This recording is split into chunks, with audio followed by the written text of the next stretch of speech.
welcome here on Terraform. We are in game number 1 of the first game ever of the ASL Bacon League, or Bacon Weekly rather. So here we go. Let's introduce the first player. Here in the bottom right corner, representing Endurance Esports, it is the Orange Protoss, Teebul. And his opponent in the top left-hand corner, the Purple Zerg player from Cloud M, which I had read and I forgot. It is ApolloPrime. I hated that because I totally getting into the lobby. I right-clicked on them, got their team names. Yeah, you got it for me right cool. In the as you were getting into it, like Endurance. I'm like, all right, thank you. yeah, we'll see though. Ooh, I like this from Teebul. Teebul's opener right here. We're seeing this more and more. Definitely kind of pertaining to the baguette style, but opening up gateway first and just saying, you know what, for this Protoss player, I could forge fast expand, but really the reason you forge fast expand is because you kind of want to get a cannon rush, at least at the high levels. We're seeing more and more, though, this gateway into natural, which I like, especially as a wall. I mean, if you're able to survive here and you're not expecting like a 14-14 or some kind of crazy early pool, then it's going to be great for you. And, you know, here, he's not going to get punished by it, and it's going to work out perfectly well. So as ApolloPrime is going for the hatch first. And even on this map, I believe that it's a lot easier to wall, I would assume, you know, than like there's certain other maps where it would be impossible to try to wall off with the gateway first on the low ground if you were expecting some kind of early rush. So it is still...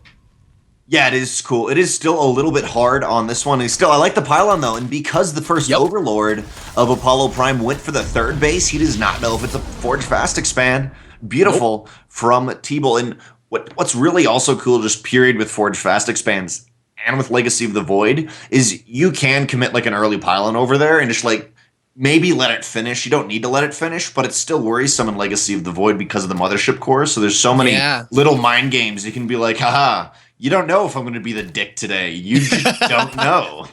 It's so true, right? Like, it can cause you a lot of problems, but luckily for them today, it is Heart of the Swarm. I know exactly what you mean, though, you know, because you'll think you're okay, but you're really never okay when there's a pylon around. But I like here what Teebul did. And he went for the gateway, and then he added a Nexus right after it, because he spotted the hatchery.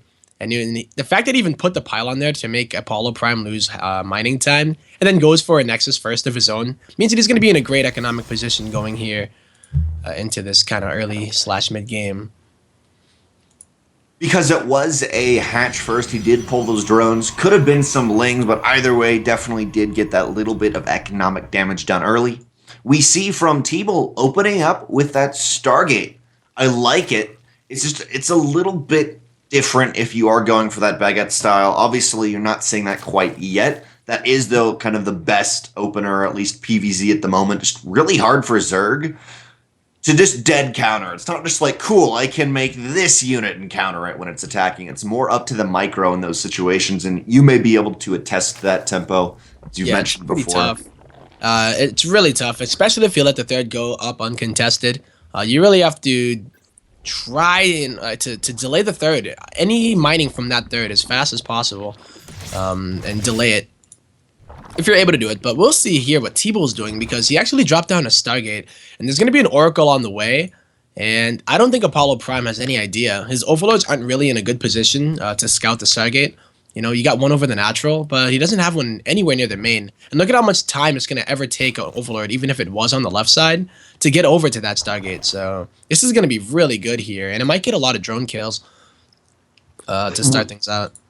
Yeah, I think it will be able to get a lot of drone kills, and ApolloPrime has neither gone for the Scarlet getting like 4 queens, or generally you don't see that in ZVP, but hasn't even got an extra queen to spread creep. So he won't have transfuses. He won't have just that extra queen to say, you know what, you're going to hang out in the main, just kind of box the Oracle out. So it does have a lot of potential for damage. On the other hand, though, going Stargate into what looks like it's going to be a big 1-1 Ling push.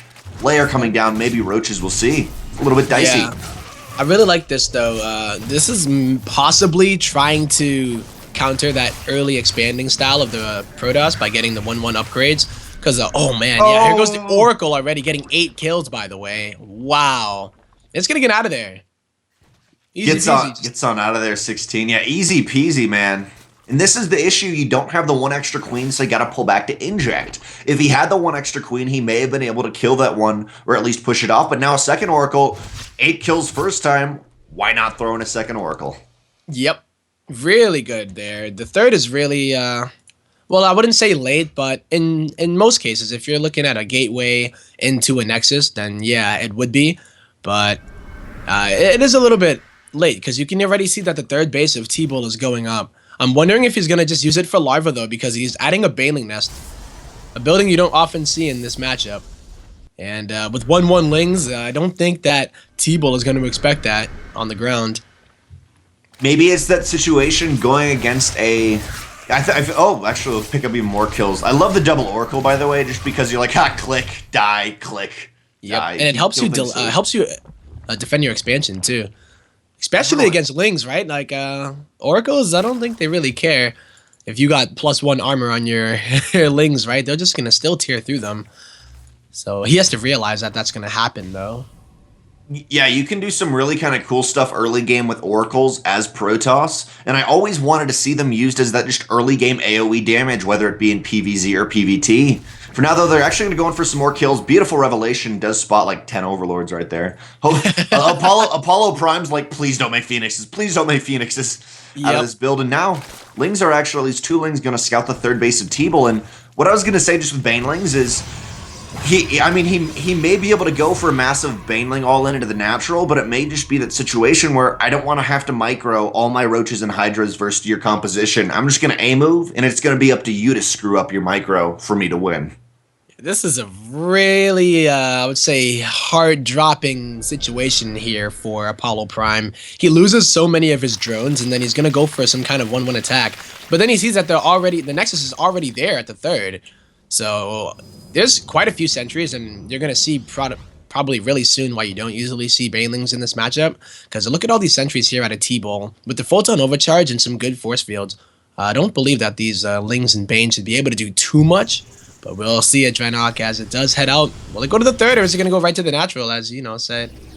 As it's not there is a ton of Banelings here and only 1 Zealot at that natural base. Quickly enough, there will be 4 sentries warped in. Nice force fields go down, but still the Banelings do get through it. Oh! Decimates 4 sentries right there. Photon Overcharge does go down. The rest of the army from Teebul in the third base will be able to kind of close in on this, but Lings, this is the issue though, the damage control of Protoss, it's not going to be too good. No, but if these Banelings can get into the mineral line, this is going to be great. He's trying to target down the Banelings with the Oracles, but they are going to get some juicy hits on those probes. Is it going to be enough? It's still 61 probes to 44 drones here. They did get a couple juicy hits, but more, I'm amazed by that Oracle control. Doesn't matter, though, because there's nothing at this third base. Cannons were already there. Even though Teebul was so well defended, the wall of his natural was just not good enough, and he's starting to maybe get a little pulled apart, and this is getting worrisome for him. As a Protoss player, you don't want to have to keep being pulled between your third, your natural, and your main. This is getting a little scary.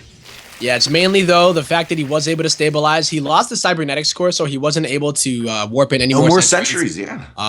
But it's the economy that ApolloPrime is on that he needs to worry about. Because the follow-up isn't looking too strong here, Draenok, as it looks like there might be some kind of counterattack out of Teebul, unless he decides to stay home and stabilize.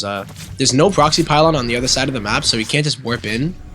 But he can get a few more drones. Well, but the Banelings have huge hits. The main army right there. All the sentries, all the Zealots go down, leaving it only to Stalkers. I was looking at the mini map right there, and I'm like, oh, he's talking about the third base story. Oh crap! All the everything's gone right there. Only Stalkers. Thankfully for Teebul, I think he did have a Twilight Council, and he does have Blink, so they will be utility. He's going to be able to use these Stalkers, but the Zealots and those Sentries, that was the brunt of his gas and minerals right there. He's got a decent bank, though, if you look in the top right-hand corner, guys. It's kind of an awkward game. It really is. Like, you don't usually see this, like, ever. And, the Lings are going to get through. Not enough Lings here to deal with the Blink Stalkers yet. And +2/+2 is on the way, but that's never going to finish before this attack hits, so I don't know what his delay tactic is here. There aren't any sentries, though, so Banelings are going to be slightly, more effective, even though the Stalkers are armored. I don't know. It seems like a lot of Stalkers, though. It does seem like a lot of Stalkers. It's because there are 20 currently, and we'll see how these Banelings do have centrifugal hooks in 1-1, but there is a teleport home if Teebul wants it to. That would allow Banelings to hit him, though. Beautiful time warp. Lings will get a full surround. The Banelings, though, are not quite gonna... Oh, there's the hits. Still no blink back. Funny thing with Lings you always got to worry about is, yes, they can keep your opponent in one place, allowing the Banelings to hit, but the Banelings are like awkward, like, come on guys, make way, yep, gotta get through here. And a time warp doesn't really help that either, does it? So here come the Mutas flying away, not even gonna try to engage it, especially with an Archon there. There's just not enough for a base trade yet, but the fact that I believe +2 for Teebul is done and there's a lot of Blink Stalkers is pretty much the perfect time to hit when the Mutas are popping out. So the final stand here, Drenok. Not even just because he has Stalkers, but Fleet Beacon, 2 more Stargates. He's on 3 Stargates. Mothership Core will, not quite be focused down here. There's no energy on it. The Muta's kind of rethinking their life purpose, but Teebul just is going to slaughter straight through that. GG!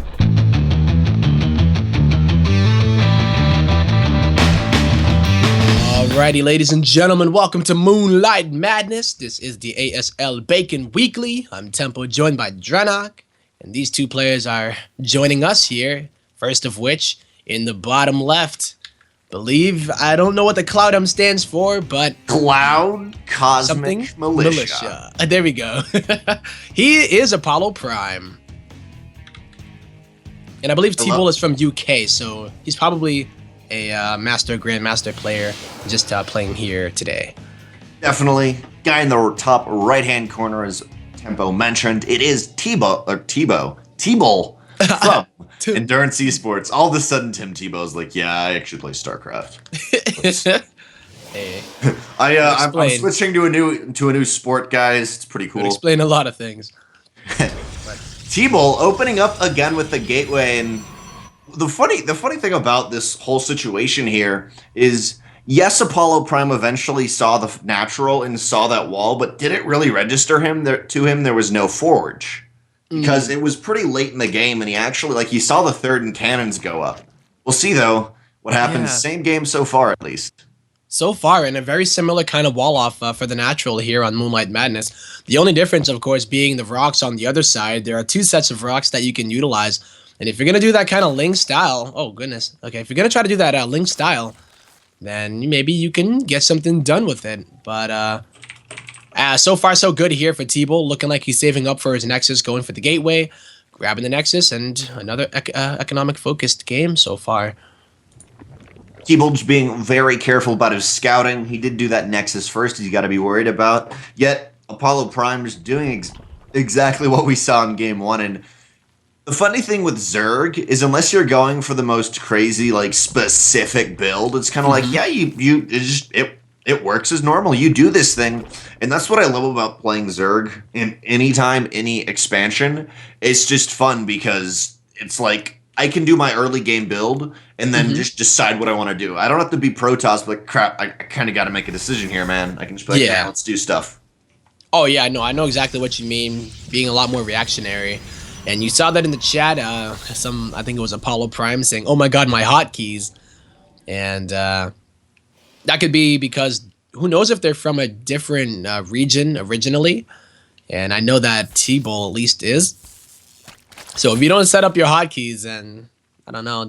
I forget if they're actually, do they persist from region to region? They do actually. Or, it's funny because trying to remember. They don't, but they do sometimes. I've had actual issues where I've deleted a hotkey setup and it's deleted it on both regions. Oh, but the hotkeys don't actually persist. Okay. Like I can't change it on. I have no idea how it works. It's just kind of four Lings of ApolloPrime though. They will move out, and there's 8 Lings off the back of this and metabolic boost. So remember, game 1 there was a little bit of the drone pull and lack of minerals for like 20 seconds, maybe a little less than that, because to deal with the pylon. So these Lings maybe is what ApolloPrime planned originally, just into a nice little Ling aggression. Oh yeah, for sure, man. He's doing something very, very much more aggressive here. And it's something that I was mentioning earlier on this map. You can utilize those rocks in order to do something like this. But I think Teebul is up to something, or at least he knows that ApolloPrime could be up to something, you know? He's gonna go put that pylon most likely there to spot. And he's gonna see it. Won't. Perfect. Oh, he's going to the other side. Oh, this is great. It's funny because me as playing Protoss, I do this all the time, and like I do that, and I'm like, he wouldn't go for the top ones. Nah, I know, right? He wouldn't have the guts. Yeah. Like, oh crap, yeah, he would. So you got to be super careful. And the scary thing about this map is if you don't get a force field perfectly on the ramp, Lings can get through. It's one force field wide, at least the back ramp on Moonlight Madness, but not that ramp, but the ramp going from the main into your third potential. But it's perfectly one force field. It's not a little bit smaller like most. So if you mess it up, you're just screwed. This is so crazy because the sentries are at the natural, so they're just gonna run on up. Surprise, mother trucker, as they do run right on in there. Where's the mothership core? Did he delay his mothership core, or is it? He did. Oh, it's not even out yet. This is devastating.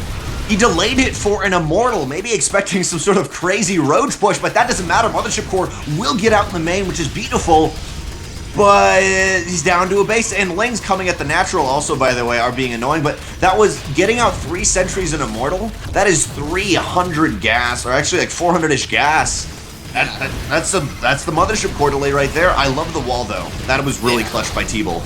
Really smart moves, but some Lings are gonna get in through the natural. This gateway might go down, not gonna get canceled, but he is just holding on for dear life here, trying not. He's gonna be able to do it. I mean, he's kind of running out of force fields here. Teebul is up 9 workers though, but oh, he cannot lose these sentries. It's so important. Actually, these Lings could just go to the natural. To the natural, probes, right? But they've been given one goal and they will finish it. Oh, what a great pickup though. He picks up the sentry into the War Prism rather, and he saves these for now, and he's equal in supply. And you said it best there. He's up by 9 workers at the moment, so if he can stabilize. I would have loved for this to happen with the main base there, because that would have just been the sweetest defense ever. You'd have been like, wow, like this is mind-blowing, but this is an amazing defense, guys. By the way, for Teebul, I don't think you realize how actually hard this is. And not even like the force fields, but just the planning of those gateways, remembering to do all this stuff. Though Teebul, he needs to get more sentries. He's got 3-4 force fields at the moment, but he's only got 1 on each sentry, so it will go down quite quickly. Yeah. I mean, it's a lot of Lings still. Definitely have to be very careful, but losing the Nexus is a big hit. I think that Teebul is going to try to get a little bit of counter-aggression done, so no more Warp Prism Micro for the defense.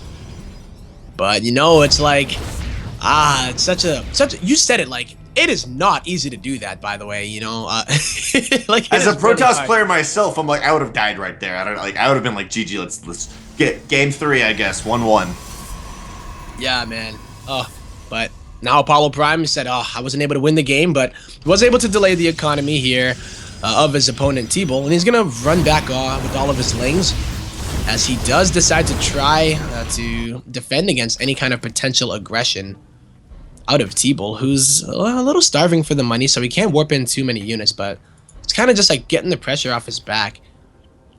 I like what Teebul's doing here. He does need to move out, but the issue is, the early Immortal, fantastic. If this was a roach push, beautifully countered, but he just does not have Zealots with his main force. And how many Lings? 45 Lings. I don't care how many sentries you have. They will surround or fall back and just waste all your force fields. At least he can feign it damage, but then back at home, he won't have his force field to defend. So, I mean, he's making this look like he's just going to go for the all-in here. Doesn't matter if he's up 9 workers. His opponent has stabilized, was droning a little bit off the back of that. He's going to force field the ramp. He's going to force the ramp. He's using the Warp Prism. Oh! Yep. Oh, this is great, but he's going to lose the Warp Prism. That's the layer, too. That is the layer. That is all the tech right now of ApolloPrime. Literally, he's only got a spawning pool. Oh my goodness. He uses the Warp Prism in order to get that attention, and then now he's going to get the natural with the layer, as you said. And I don't even think that ApolloPrime put down tech. He didn't put down any tech. 24 drones, but oh, the force field not quite good enough. Still gets about half the workers. And yeah, no, there's only a spawning pool. It's a little bit awkward. That's why I always go for a little safety Roche Warren. 125 minerals doesn't cost you gas in this situation. Still, though, there's so many workers that could be killed, and there's fine force fields for the ramp. Oh, this is like... How did he just... Yeah, he turned that around. GG! Teebul takes game 2 going 2-0, man. Thanks for watching the video. Please subscribe to support the ASL by hitting the button now.